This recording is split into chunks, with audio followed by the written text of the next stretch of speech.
मुफ्ती साहब के YouTube channels को सब्सक्राइब कीजिए और इनके ताज़ा बयानात के जरिए अपनी इल्मी, इस्लाही और फिक्री आबियारी करते रहें। बहुत सारे मुसलमान इस सफ़र के लिए जाते हैं, उन्हें पता ही नहीं होता कि करना क्या, करना कैसे है।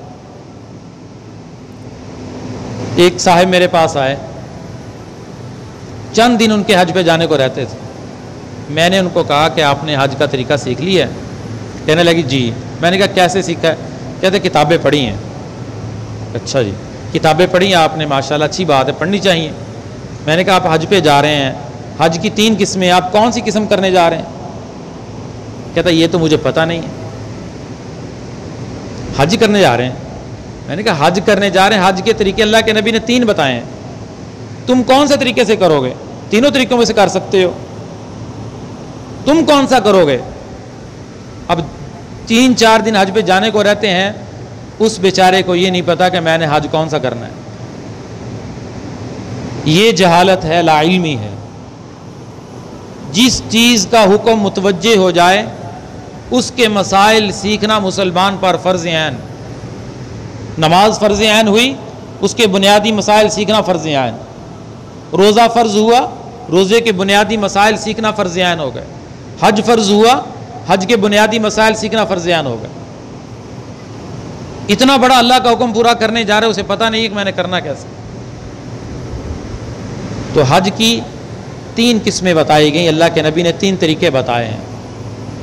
पहला तरीका बताया कि तुम हज और उम्रे का इकट्ठा ही एहराम बांध लो, जिसे हज किरान कहते हैं, कि तुम उम्रे का एहराम बांधने के बाद खोलना नहीं है, इसी तरह एहराम की हालत में रहना है। जब अय्याम हज शुरू होंगे तुम हज के अरकान अदा करो, हज मुकम्मल करने के बाद एहराम से बाहर आओ। इसको हज किरान कहते हैं।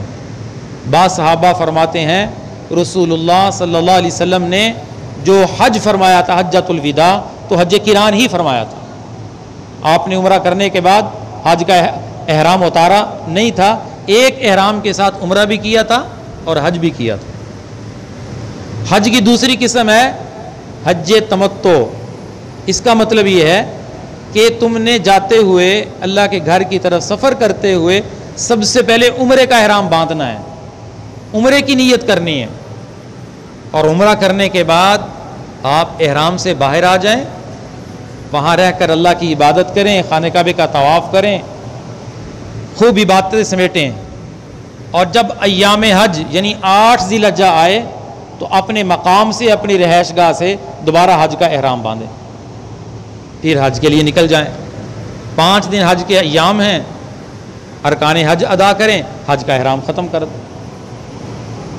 इसमें यह सहूलत है कि उम्रा करने के बाद एहराम खोल दिया जाता है, और अय्याम हज जब शुरू होते हैं तो फिर दोबारा एहराम बांधा जाता है। ये दूसरी किस्म है। इसके मुताल्लिक भी आता है कि बाद सहाबा फरमाते हैं रसूलुल्लाह सल्लल्लाहु अलैहि वसल्लम ने हज तमत्तो फरमाया था कि एहराम खोल दिया था उम्रा करने के बाद, अय्याम हज में दोबारा एहराम बांधा था। और तीसरी किस्म हज की हज अफराद है। उसमें उम्रा नहीं होता, वो सिर्फ हज करने वाला सिर्फ हज का एहराम बांध के जाता है और सिर्फ हज करता है, उम्रा नहीं करता, उसे हज अफराद कहते हैं। अमूमन हमारे यहाँ से जाने वाले लोग हज तमत्तो करते हैं, यहाँ से उम्रे का एहराम बांधते हैं और उम्रे की नीयत से जाते हैं, उम्रा करते हैं, एहराम खोल देते हैं। जब हज के अय्याम आते हैं फिर दोबारा हज का एहराम बांधकर हज करते हैं। Thanks for watching. Don't forget to like, comment